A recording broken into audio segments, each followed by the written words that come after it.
Մեր խնդիրը այն չի, որ ընտրություններով հնարավոր չի իշխանություն փոխել։ Մեր խնդիրը այնա, որ ընտրություններին ընդամենը 5 ամիս է մնում։ Դերևս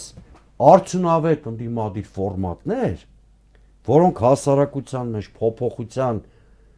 հույս կառաջացնեն, ձևավորված չեն։ Այդ թե որն է մեր, որտեվ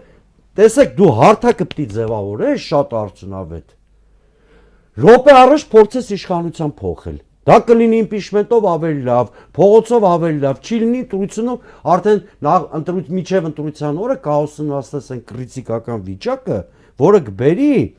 փոփոխության։ Այսինքն եթե ինչ-որ քաղաքական ուժերի թվում է, որ պիտի այսպես նստենք, միջև հունիսի 7-ին հրաշք կլինելու, հունիսի 7-ի հրաշքի սերմերը պիտի ցանվեն հունվարի 8-ին, հունվարի 9-ին, հունվարի 10-ին, այսինքն որպեսզի հունիսի 7-ին հրաշք ունենանք, որպեսզի բերք քաղես, պիտի սերմ ցանես։ Հիմա դիմադիր ուժերը հենց այդ չեն անում։ Ոչ թե ինքնին ընտրություններով ոգևորվելն է սխալ,